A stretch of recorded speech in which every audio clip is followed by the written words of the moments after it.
Nous sommes en 1978. Le président Jimmy Carter, artisan des accords de Camp David, a le vent en poupe. Au Moyen-Orient, le conflit continue et les troupes israéliennes entrent au Liban.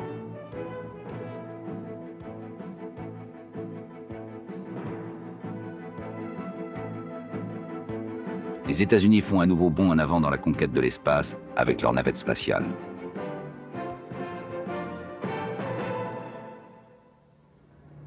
En Floride, le 15 février, un homme est appréhendé. Il finira par avouer 23 meurtres. Ses victimes sont pour la plupart jeunes et jolies et se ressemblent. Tout comme elle ressemble à une autre jeune fille qui un jour l'avait rejetée. La police est déjà pratiquement certaine qu'il en a tué au moins 15 autres.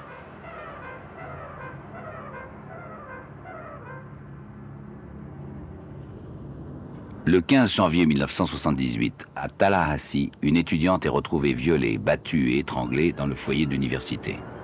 Son nom est Margaret Bowman. Dans une chambre toute proche se trouve Lisa Levy, mourante. Son corps porte de sauvages morsures. Deux autres jeunes filles du même foyer ont été attaquées mais sont encore en vie. Karen Chandler et Kathy Kleiner. Une heure et demie plus tard, Cheryl Thomas est brutalisée dans son lit par le même homme. 3 semaines après, à Lake City, une écolière de 12 ans disparaît. Le corps de Kimberly Leach est retrouvé 2 mois plus tard dans une rivière. La semaine suivante, un agent de police arrête une voiture déclarée volée. Le conducteur, emmené ici par la police, dit s'appeler Chris Hagen, mais refuse de donner plus d'informations.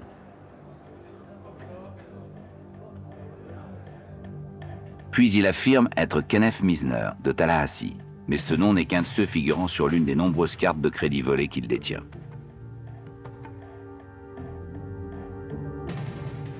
La police de Floride met plusieurs jours à réaliser qu'elle vient de capturer l'homme que toute l'Amérique recherche, Theodore Bundy, dit Ted Bundy. Il était recherché depuis son évasion durant l'audience d'un procès à Aspen, Colorado, pour le meurtre d'une autre jeune fille.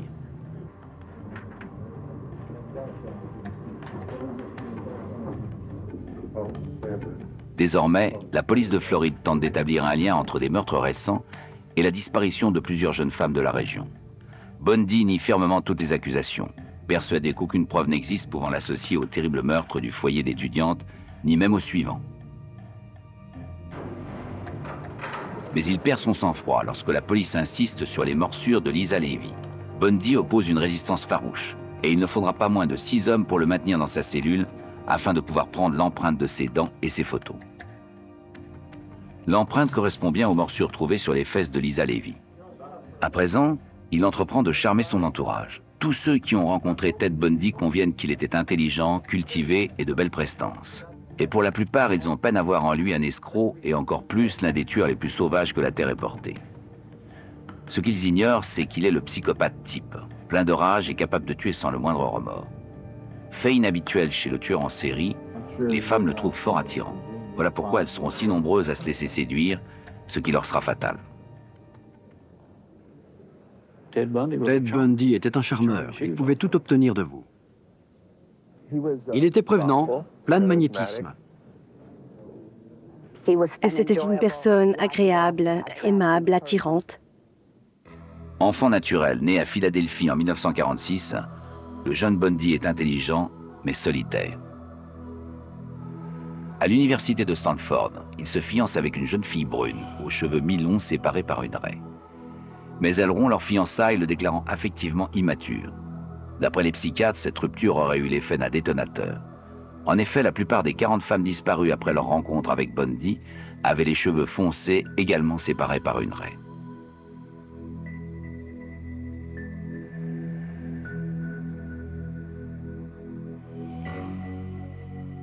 Puis Bundy entre bénévolement dans la section locale du Parti républicain de Californie. Mais ses manœuvres douteuses lui attirent rapidement des ennuis. Lorsqu'il est démasqué, il déclare, impénitent et charmant comme à son habitude, « Il m'est difficile de croire que ce que j'ai fait vaille la peine d'être publié, et ma participation à la campagne était si insignifiante. Je suis confus d'obtenir cette publicité, vraiment gêné. » À la fin des années 60, il s'installe à Seattle, obtient un diplôme de psychologie et entre à la faculté de droit. En 1974, des jeunes femmes commencent à disparaître.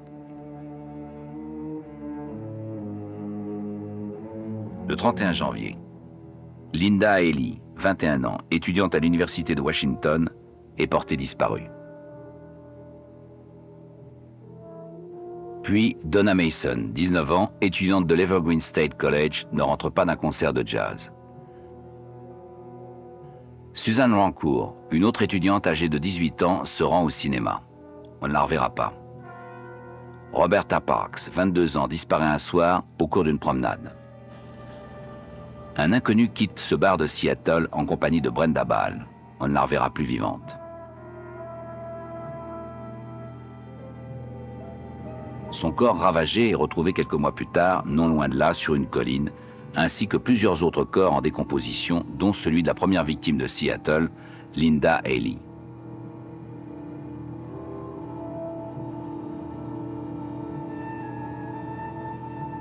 Puis, George Ann Hawkins, 18 ans, rentre seule à pied au foyer de l'université de Washington.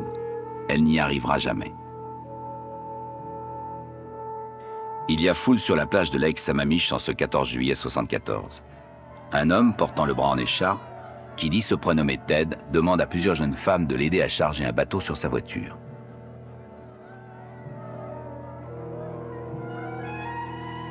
Deux d'entre elles refusent. Mais Janice Ott, 23 ans, accepte de le suivre et disparaît.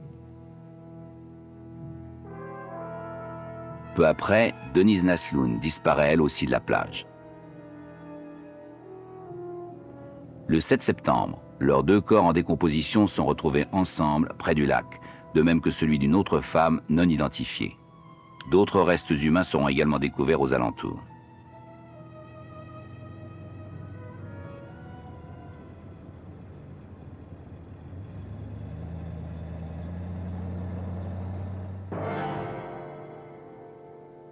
La police tient maintenant une piste sérieuse puisque plusieurs femmes se souviennent d'un homme au bras en écharpe. Un portrait robot qui se révélera particulièrement ressemblant est publié. Après sa publication, de nombreuses femmes se présentent pour témoigner. Elles ont toutes été abordées par un homme portant le bras en écharpe. Il y a pour cette affaire 3500 suspects dans le fichier informatique de l'État. Le 7e de la liste est Ted Bundy. Mais lorsque la police arrive à son nom, il est introuvable. Depuis août 1974, les disparitions ont cessé dans l'État de Washington. Bundy est maintenant à Salt Lake City et des femmes commencent à disparaître. Une lycéenne de 16 ans, Nanny Willox, est aperçue pour la dernière fois le 2 octobre, montant dans une Volkswagen. Son corps ne sera jamais retrouvé. Le 18 octobre, Melissa Smith est prise en stop. On la retrouvera étranglée. La veille de la Toussaint, Laura Amy disparaît, elle est tuée sauvagement. Mais Carole Daronche, une jeune fille de 19 ans, va se révéler une victime plus coriace. Un faux policier l'aborde sur un parking et la fait monter dans sa Volkswagen. Il lui passe les menottes, mais elle parvient à s'enfuir. Plus tard, on lui présentera une photo de Bundy, mais elle ne le reconnaîtra pas. Durant les 6 mois suivants, plusieurs autres femmes disparaissent dans la région de Salt Lake City. La dernière à disparaître, le 1er juillet 1975, est Nancy Baird, une pompiste de cette station-service du Colorado. Le 16 août, un sergent de police interpelle une Volkswagen suspecte qui aussitôt redémarre en trombe. Après une longue poursuite, il rattrape la voiture et en la fouillant, découvre des masques et des menottes. Le conducteur est arrêté, c'est Ted Bundy. Il est libéré sous caution et va jouer de son charme pour s'en sortir. Je compte terminer mes études de droit et devenir avocat, et un bon avocat. Et j'ai ici un excellent modèle. Aussi, je pense que les choses vont s'arranger. Les médecins légistes examinent la voiture de fond en comble et découvrent un cheveu qui pourrait avoir appartenu à Melissa Smith. En outre, des témoins affirment avoir vu Bundy sur les lieux mêmes de l'une des disparitions. Carole Daronge, qui avait réussi à s'enfuir de sa voiture malgré les menottes, finit par le reconnaître lors d'une séance d'identification. Bundy nie s'être rendu dans le Colorado, mais les relevés de ses cartes de crédit prouvent qu'il ment. Il est alors inculpé d'enlèvement et de tentative de meurtre. D'autres États commencent à s'intéresser à lui.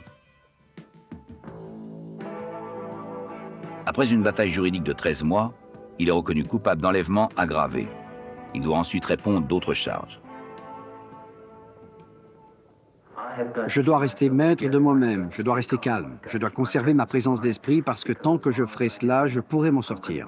Et sa première tentative pour s'en sortir, c'est une évasion. Il demande à se rendre à la bibliothèque du tribunal et, libéré de ses chaînes, saute par cette fenêtre. Le shérif local était étonnamment décontracté. Quand a-t-il été vu pour la dernière fois? Vers 10h30 ce matin, quand il a sauté de la fenêtre. Est-ce qu'il y a eu prise d'otage ou vol de voiture? Non. Tandis que des hélicoptères le recherchent, Bundy passe 5 jours terré dans une cabane d'Aspen Mountain avant de refranchir les barrages de police pour voler une voiture. Il est repris non loin de l'endroit d'où il s'était évadé.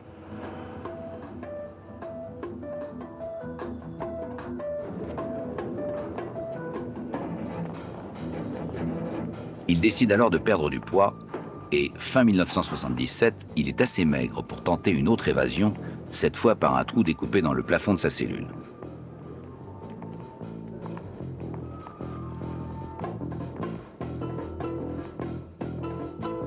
Lorsque l'alarme est donnée, il a déjà volé une voiture, rejoint Denver et sauté dans un avion pour Chicago.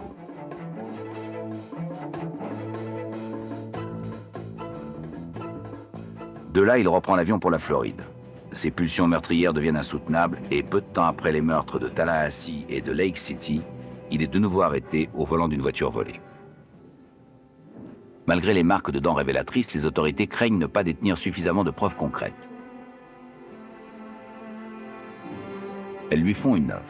S'il plaide coupable, elles ne demanderont pas la peine de mort. Méprisant, Bundy refuse.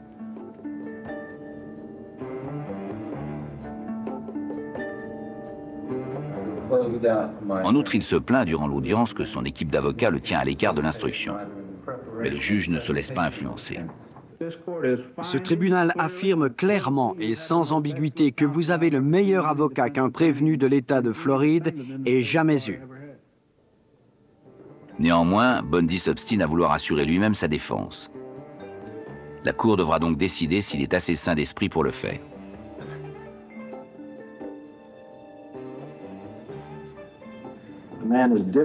Il est difficile de travailler avec cet homme. Il est presque fourbe dans la façon dont il va parfois à l'encontre de ses avocats. Et il arrive un moment où il devient impossible de travailler avec lui. Mais malgré tout, les médecins nous ont dit que cela ne constituait pas une raison d'incapacité juridique. En assurant sa défense, Bundy se heurte au juge qui préside le procès, Edward Coward. Monsieur Bundy, la Cour souhaite vous parler. Veuillez venir au banc des accusés. Je vais vous dire quelque chose, jeune homme, et je veux vous le dire clairement et sans ambiguïté pour que vous compreniez. Cette Cour ne permettra pas que vous n'en fassiez qu'à votre tête. Depuis que je suis ici, j'ai toujours eu le droit de... Ne me menacez pas du doigt comme ça, jeune homme. Ne me menacez pas du doigt. Bundy proteste, déclarant qu'il n'a pas eu accès à la bibliothèque pour préparer sa défense. Il poursuivra ses manœuvres dilatoires et le procès sera reporté en juin 1979 à Miami. Dès la première audience, Bundy fait preuve d'une grande habileté juridique en développant des arguments clés. Il obtient donc que son casier judiciaire et ses déclarations enregistrées soient déclarées irrecevables. Le policier qui avait procédé à son arrestation décrit comment Bundy s'est défendu et l'a désarmé. Il relate ensuite ce que Bundy lui a dit après avoir été maîtrisé. Pendant que je l'emmenais au poste de police, plusieurs fois il m'a dit qu'il aurait préféré que je le tue. Il m'a aussi demandé, si je suis envoyé en prison, vous me descendrez cette fois? Fort de son expérience acquise à la faculté de droit, Bundy se montre objectif et professionnel. Pouvez-vous décrire ce que vous avez vu lorsque vous avez soulevé le rideau, tous les détails dont vous vous souvenez, et surtout, exprimez-vous librement. Il y avait énormément de sang autour de sa tête, dans ses cheveux, sur les murs. Il y avait un bas en nylon noué autour du cou. Et vous ne vous souvenez d'aucun autre détail que le sang. Est-ce bien votre témoignage? Oui, c'est tout ce dont je me souviens. Bundy prétend pouvoir donner une explication tout à fait innocente aux pièces à conviction présentées par l'accusation. Les masques trouvés dans sa voiture servaient pour le ski.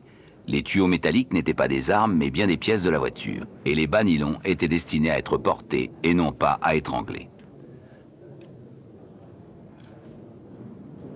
Le procureur affirme qu'au contraire, tout prouve que ces crimes ont été soigneusement préparés. Cet homme a prémédité ce meurtre. Il savait ce qu'il allait faire avant de le faire. Il pense être assez malin pour s'en tirer à bon compte. L'accusation produit un témoin clé, l'étudiante Nita Neary. Elle a vu un homme sortir du foyer d'étudiante cette nuit-là. Ce qui m'a le plus marqué, c'est son profil. Il avait un nez assez important, dont l'arête droite se terminait presque en pointe, des lèvres minces. Il était 3 heures du matin. Il portait un bonnet de laine de couleur sombre et tenait une matraque en bois. Dans un moment spectaculaire du procès, le procureur lui demande si elle peut reconnaître cet homme dans la salle du tribunal. Sa réponse est claire. Ce témoignage en lui-même est accablant, mais l'argument décisif est la féroce morsure sur Lisa Levy. L'accusé dans cette affaire, Theodore Bundy, est responsable des marques de morsure sur les fesses de Lisa Levy.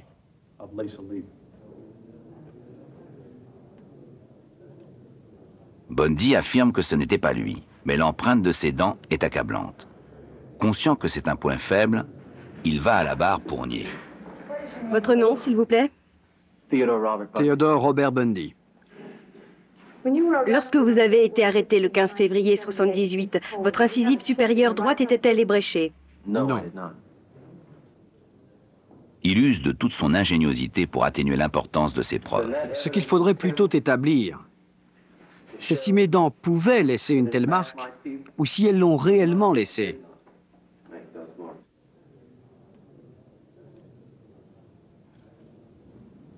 Consciente de l'importance de ce point, l'accusation produit un autre expert qui apporte un témoignage écrasant lorsqu'on lui demande de commenter les déclarations de Bundy. À mon avis, la seule dentition capable d'effectuer une morsure identique à celle de la photo est la numéro 2. Celle de M. Bundy? Oui. Si le procès dure 1 mois, le jury ne met que 7 heures à rendre son verdict sur une longue liste de chefs d'accusation le 23 juillet 1979. Le greffier d'audience reçoit le verdict. Cet impressionnant jeune homme si distingué peut-il être réellement un tueur sauvage doublé d'un maniaque sexuel? Madame le greffier, veuillez nous lire le verdict. Pour le cas numéro 78-670, la deuxième circonscription du comté de Floride, avec le jury de Miami-Daytona, Floride, en ce 24e jour de juillet 1979, a reconnu l'accusé Theodore Robert Bundy coupable du meurtre au premier degré de Lisa Levy. Le verdict est coupable. Et tout ce que Bundy peut faire maintenant, c'est tenter d'éviter la peine de mort. Avec son culot habituel, il déclare que s'il est condamné à mort, cela rabaisserait le tribunal au rang de meurtrier. Je ne demande pas la clémence. Je trouve d'ailleurs absurde de demander la clémence pour quelque chose que je n'ai pas fait. Tandis que la mère de Bundy écoute, le juge n'hésite pas à prononcer la peine de mort. Elle a été frappée plusieurs fois à la tête. Elle a une marque de strangulation autour du cou causée par un bas, provoquant la mort. Les coups portés étaient violents, ignobles et atroces. En conséquence, il a été décidé qu'à une date convenue, vous seriez mis à mort par un courant électrique suffisant pour provoquer votre mort et que ce courant électrique continuerait de passer dans votre corps jusqu'à ce que mort s'en suive. Toutefois, le juge lui fait d'extraordinaires éloges pour sa performance au tribunal. C'est une tragédie pour cette cour de voir un tel gâchis chez un être humain. Vous êtes un jeune homme intelligent. Vous auriez pu devenir avocat. J'aurais beaucoup aimé que vous pratiquiez devant moi. Mais vous avez choisi une autre voie. C'est donc un condamné à mort qui quitte le tribunal de Miami. Bundy est ensuite emmené à Orlando, cette fois pour le procès du meurtre de l'écolière Kimberly Leach. Durant ce procès, on assiste à cette scène extraordinaire durant laquelle Bundy convoque à la barre Carol Boone, sa petite amie, et lui demande de l'épouser. Veux-tu m'épouser? Oui. Je t'épouse par le présent acte. Celle-ci accepte et ils auront une fille durant les années que durèrent les appels. Mais ces comportements extravagants ne peuvent modifier le verdict. Par conséquent, le jugement de cette cour est que vous, Theodore Robert Bundy, êtes reconnu coupable de meurtre au premier degré et que vous êtes condamné à mort pour le meurtre de Kimberly Diane Leach.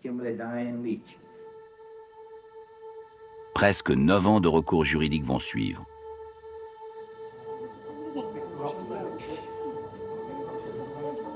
Un autre élément apparaît. Bundy affirme avoir été incité au meurtre par la pornographie. Les activistes anti-pornographie réagissent à cette révélation qui va dans leur sens. Le docteur Victor Klein, un psychiatre ayant effectué une étude sur la pornographie, résume leurs opinions. Ils adoptent un type de comportement, c'est une dépendance sexuelle, et ils la mettent en pratique. Et même des gens normaux peuvent être vulnérables à cela. Mais l'avocat John Weston a un avis plus sévère. C'est également un moyen pour Bundy de se disculper en disant essentiellement « c'est le diable qui me l'a fait faire ». Les autorités tentent d'évaluer le nombre réel de femmes tuées par Bundy. Je pense pour ma part qu'il en a tué bien plus de 100. Lorsque son dernier appel est rejeté, Bundy essaie de retarder son exécution en passant aux aveux. Sa mère est complètement anéantie. Nous ne voulons pas croire que ces choses ont eu lieu, mais il semblerait que certaines au moins se soient produites.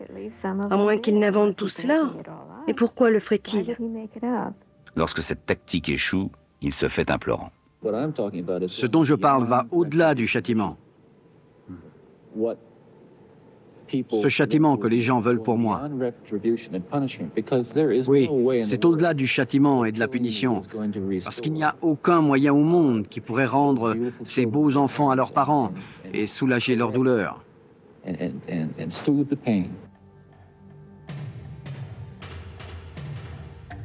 Mais enfin, 9 ans après son jugement, l'État de Floride prépare son exécution. La presse et des foules en colère se massent devant la prison.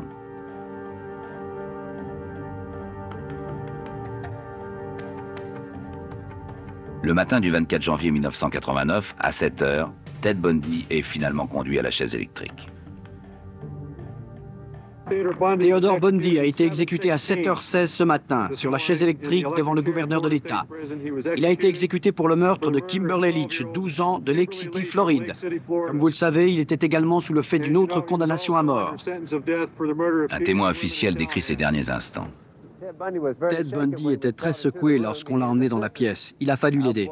Mais une fois dans la chaise, lorsqu'ils ont placé les courroies autour de ses chevilles, de ses jambes et de sa taille, il a repris son sang-froid. S'il me fallait décrire son état d'esprit, c'était « Allons-y, faisons-le, terminons-en ». Peu après, le fourgon mortuaire emporte son corps devant la foule qui déborde de joie.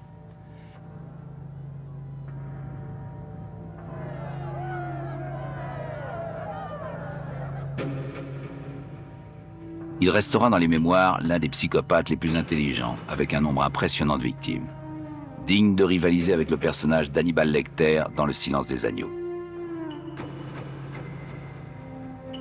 Durant ces derniers jours, il nous a laissé matière à méditer. Je suis le salaud le plus insensible que vous pourrez jamais rencontrer. Beaucoup de gens s'encombrent d'un mécanisme nommé culpabilité. Je ne me sens coupable de rien. J'ai de la peine pour les gens qui se sentent coupables. Je ne pouvais simplement pas me contenir. J'ai passé tout mon temps à essayer que ma vie paraisse normale. Elle n'était pas normale. Tout le temps, je sentais cette force grandir en moi. J'ai une maladie. Je ne peux pas rester ici. Et maintenant, je le sais.